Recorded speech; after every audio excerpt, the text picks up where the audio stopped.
एक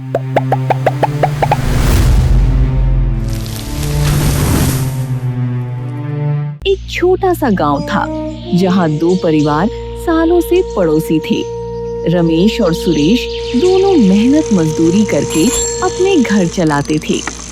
पैसा भले ही कम था, पर दोनों की दोस्ती इतनी गहरी थी कि पूरा गांव उनकी मिसाल देता था।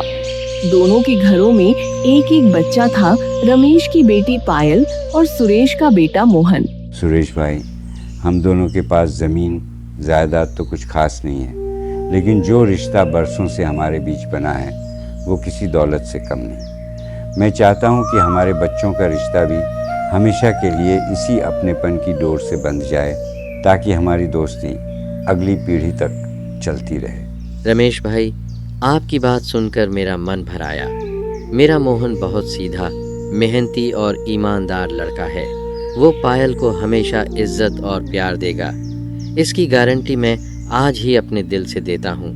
बस दोनों बच्चे बड़े हो जाएं, फिर हम धूमधाम से इनकी शादी करवाएंगे और अपने सपने को पूरा होते देखेंगे। उस दिन दोनों परिवारों ने मिलकर एक छोटी सी रस्म की और पायल मोहन की सगाई तय कर दी। कुछ साल बाद पायल पढ़ाई और छोटी मोटी नौकरी के सिलसिले में शहर चली गई, जबकि मोहन गांव में ही रहकर खेती और अपने पिता का काम संभालने लगा। शहर की भागदौड़ भरी जिंदगी में पायल की मुलाकात रोहन से हुई, जो उसी दफ्तर में काम करता था। धीरे धीरे दोनों की दोस्ती गहरी होती गई और ये दोस्ती कब प्यार में बदल गई, पायल को खुद पता नहीं चला। पायल, तुमने कभी सोचा है कि हम दोनों का रिश्ता कितनी दूर तक जा सकता है? मुझे तुम्हारे साथ रहकर लगता है जैसे मेरी पूरी जिंदगी की तलाश खत्म हो गई हो, पर मुझे डर भी लगता है क्योंकि तुम पहले से ही किसी और के साथ रिश्ते में बंधी हुई हो। रोहन, वो सगाई तो बचपन में हमारी मर्जी के बिना तय हुई थी। मैंने कभी दिल से उस रिश्ते को अपनाया ही नहीं। मेरा असली प्यार तो तुम हो और मैं चाहती हूँ कि हम दोनों हमेशा साथ रहें, चाहे इसके लिए मुझे अपने घर वालों से छुपकर ही सही कोई रास्ता निकालना पड़े। कुछ महीनों बाद बिना किसी को बताए पायल और रोहन ने कोर्ट मैरिज कर ली। न पायल के माता पिता को खबर थी, न मोहन के परिवार को। समय के साथ उनके घर एक बेटा भी आया, जो अब 3 साल का हो चुका था, लेकिन ये सच्चाई दोनों परिवारों से पूरी तरह छुपी हुई थी। इधर गांव में मोहन के पिता सुरेश ने आखिरकार शादी की तारीख तय कर दी। पायल, मोहन के घर वालों ने शादी की तारीख पक्की कर दी है। ये खबर सुनकर मेरी रातों की नींद उड़ गई है। हमारी शादी के कागज, हमारा बेटा, ये सब कब तक छुपा रहेगा? अगर सच सामने आ गया तो न सिर्फ हमारी बदनामी होगी, बल्कि हमारे बेटे का भविष्य भी अंधकार में चला जाएगा। रोहन, मैं भी हर रात यही सोचकर परेशान रहती हूँ। मैं मोहन से शादी करने का नाटक तो नहीं कर सकती और सच बताने की हिम्मत भी मुझ में नहीं है, क्योंकि इससे मेरे माता पिता की इज्जत मिट्टी में मिल जाएगी। मुझे कोई ऐसा रास्ता चाहिए जिससे ये शादी हमेशा के लिए टल जाए, बिना किसी को शक हुए। तुम्हारी बातों से मुझे डर लग रहा है। तुम्हारे मन में आखिर चल क्या रहा है? मुझे साफ साफ बताओ, क्योंकि मुझे लगता है तुम कुछ ऐसा सोच रही हो जो हम दोनों की जिंदगी हमेशा के लिए बदल सकता है और शायद गलत दिशा में ले जा सकता है।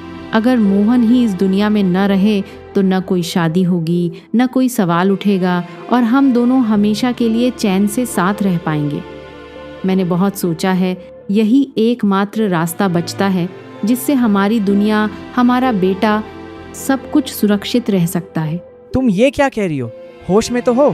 किसी की जान लेना कोई मामूली बात नहीं है, ये बहुत बड़ा गुनाह है और अगर पकड़े गए तो हमारी पूरी जिंदगी जेल की सलाखों के पीछे बीतेगी। मुझे लगता है हमें कोई दूसरा रास्ता ढूंढना चाहिए।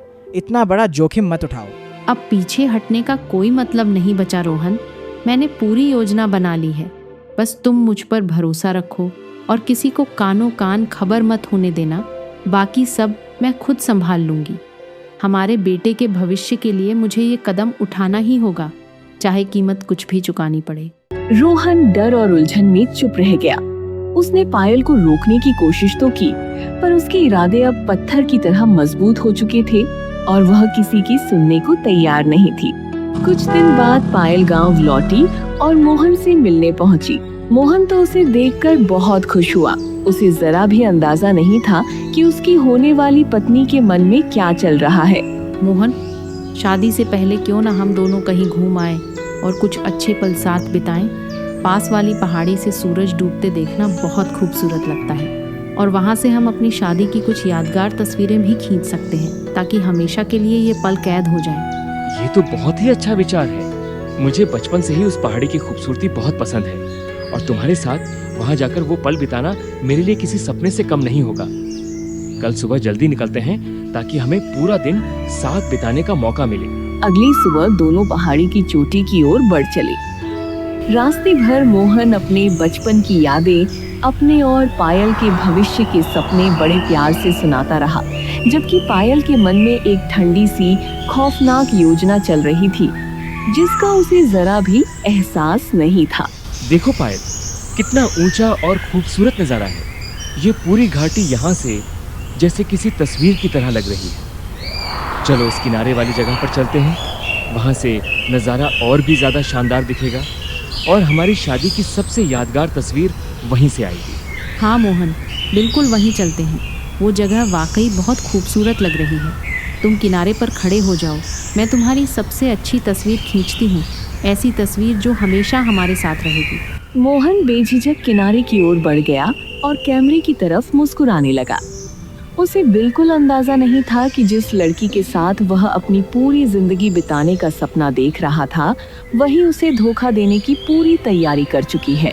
पायल, ऐसे ठीक है क्या? जरा जल्दी खींच लो। यहाँ हवा बहुत तेज चल रही है और मुझे थोड़ा डर भी लग रहा है। इतनी ऊंचाई पर खड़े होकर, पर तुम्हारी खुशी के लिए मैं यहीं खड़ा रहूंगा। बस एक सेकंड मोहन, जरा और पास आ जाओ किनारे के। बहुत अच्छी तस्वीर आने वाली है ये। अगले ही पल पायल ने पूरी ताकत से मोहन को एक जोरदार लात मार दी।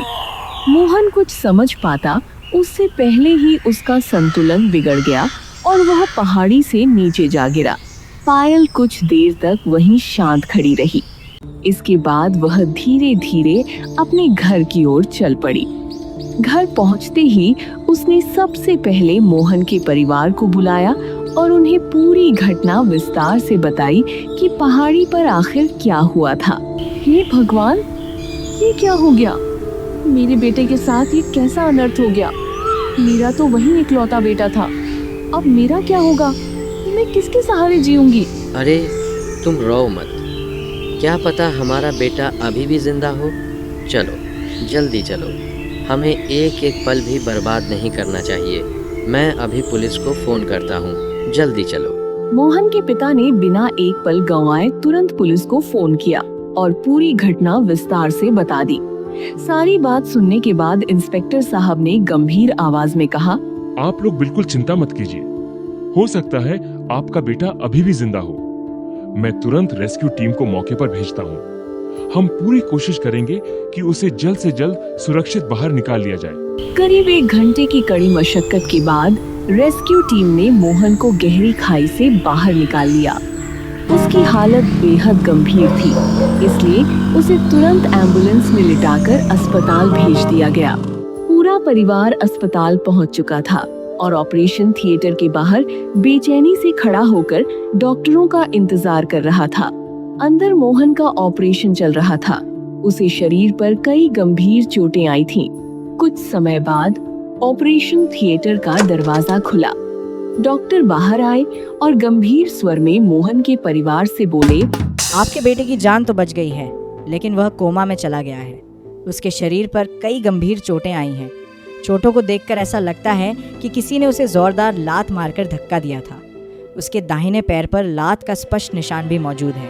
डॉक्टर की ये बात सुनते ही पूरे परिवार की नजरें एक साथ पायल की ओर उठ गई। माहौल में सन्नाटा छा गया। सभी के मन में एक ही सवाल था। तभी पायल घबराकर अपनी सफाई देते हुए बोली, डॉक्टर साहब, शायद आपको कोई गलतफहमी हुई है। मोहन तो बहुत ऊंची पहाड़ी से गिरा था। हो सकता है गिरते समय किसी बड़े पत्थर से टकराने की वजह से उसके पैर पर वैसी चोट आई हो। मुझे नहीं लगता कि किसी ने उसे धक्का दिया है। आप लोग शांत हो जाइए।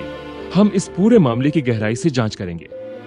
अगर यह साबित हुआ कि यह कोई हादसा नहीं बल्कि हत्या की कोशिश या कोई आपराधिक साजिश थी, तो दोषी को किसी भी कीमत पर नहीं छोड़ा जाएगा। हम उसे कानून के अनुसार कड़ी से कड़ी सजा दिलवाएंगे। इंस्पेक्टर ने पायल की ओर देखते हुए कहा, पायल जी, फिलहाल आप इस मामले की मुख्य संदिग्ध हैं, इसलिए आपको पूछताछ के लिए हमारे साथ थाने चलना होगा। कुछ दिनों बाद पुलिस की एक टीम दोबारा उसी जंगल में पहुंची जहां ये घटना हुई थी।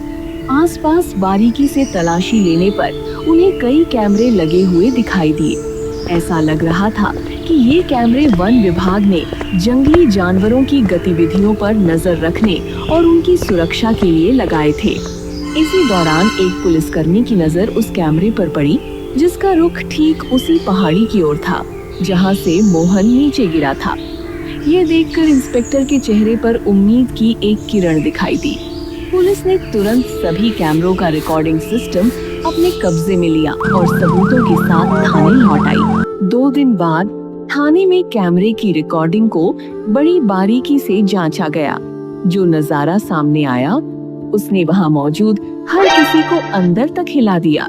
रिकॉर्डिंग में साफ दिख रहा था कि पायल ने अपने ही मंगेतर मोहन को एक जोरदार लात मारी थी। पायल जी, ये कैमरा साफ साफ दिखा रहा है कि आपने मोहन को जानबूझकर अपने लात से धक्का दिया। ये कोई हादसा नहीं बल्कि सोची समझी साजिश थी।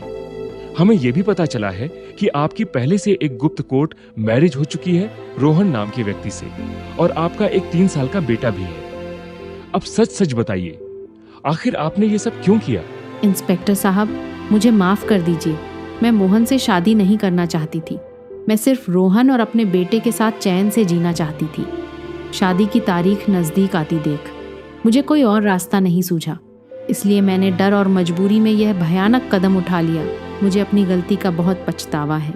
अगर तुम्हें यह शादी नहीं करनी थी तो तुम अपने परिवार को पहले ही बता देती। इस तरह किसी की जिंदगी बर्बाद करने की क्या जरूरत थी? आखिर मोहन का कसूर क्या था? मुझे लगा था कि अगर मैं अपने माता पिता को इस बारे में बताऊंगी तो उनकी इज्जत पर आंच आ जाएगी, इसीलिए मैं चुप रही। लेकिन मुझसे बहुत बड़ी गलती हो गई। मुझे माफ कर दीजिए। मुझे अपने किए पर बहुत पछतावा हो रहा है। इसके तुरंत बाद रोहन को भी पूछताछ के लिए थाने बुलाया गया। डर और अपराध बोध के बोझ तले दबकर उसने भी सच उगल दिया कि पायल ने पहले से ही ये पूरी योजना बनाई थी और उसे भी इसमें शामिल होने के लिए मजबूर किया था। इंस्पेक्टर साहब, मैंने पायल को बहुत बार समझाने की कोशिश की थी कि ये रास्ता सही नहीं है, हमें कोई और हल ढूंढना चाहिए, पर उसने मेरी एक नहीं सुनी। मैं डर के मारे उसे रोक नहीं पाया और अब मुझे एहसास हो रहा है कि मुझे तभी पुलिस को खबर कर देनी चाहिए थी। मुझसे बहुत बड़ी गलती हो गई। जब ये सारी बातें दोनों परिवारों को पता चली तो पायल के पिता रमेश भारी मन से मोहन के पिता सुरेश के पास गए। उन्होंने हाथ जोड़कर अपनी बेटी की ओर से माफी की गुहार लगाते हुए भावुक स्वर में कहा, भाई साहब, मेरी बेटी को माफ़ कर दीजिए। परिवार के शादी के दबाव में आकर उसने इतना बड़ा और गलत कदम उठा लिया। मुझे पता है कि उससे बहुत बड़ी गलती हुई है, लेकिन मुझे यह भी पता है कि आपका दिल बहुत बड़ा है। कृपया उसे एक बार माफ़ कर दीजिए। भाई साहब, क्या आपको मेरे बेटे का दर्द नहीं दिखता? जरा सोचिए, उस पर क्या बीती होगी जब पायल ने उसे धक्का दिया होगा। आखिर उसका कसूर ही क्या था? फिर भी मैं जल्दबाजी में कोई फैसला नहीं लूंगा। इस बारे में हम अच्छी तरह सोचेंगे। कुछ महीनों बाद ये केस अदालत में पहुंचा। कैमरे की रिकॉर्डिंग, रोहन की गवाही, कोर्ट मैरिज के कागजात और पुलिस की जांच रिपोर्ट, हर सबूत पायल के खिलाफ खड़ा था। अदालत में दोनों परिवार मौजूद थे। अदालत ने सभी गवाहों के बयान और प्रस्तुत किए गए सबूतों पर गंभीरता से विचार करने के बाद यह निष्कर्ष निकाला कि इस मामले में पूरी तरह पायल की गलती साबित होती है। उसने अपने गुप्त रिश्ते को छिपाने के लिए एक निर्दोष व्यक्ति की हत्या करने का प्रयास किया। इसी आधार पर अदालत पायल को हत्या के प्रयास के अपराध में दोषी ठहराते हुए 10 वर्ष के कठोर कारावास की सजा सुनाती है। कुछ दिन बाद मोहन के पिता को अस्पताल से खबर मिली कि मोहन को होश आ गया है। ये सुनते ही पूरा परिवार खुशी खुशी अस्पताल चला गया और मोहन के पास ही इकट्ठा हो गया। तभी मोहन अपने परिवार से बोला, मैंने तो सिर्फ सच्चे दिल से प्यार किया था। कभी सोचा भी नहीं था कि जिस लड़की के साथ बचपन से मेरा रिश्ता जुड़ा था वही एक दिन मुझे मौत के मुंह में धकेल देगी। काश ये सच पहले पता चल जाता तो शायद इतना बड़ा दर्द न सहना पड़ता, पर अब कम से कम सच्चाई सबके सामने आ गई है और यही मेरे लिए सबसे बड़ी राहत है।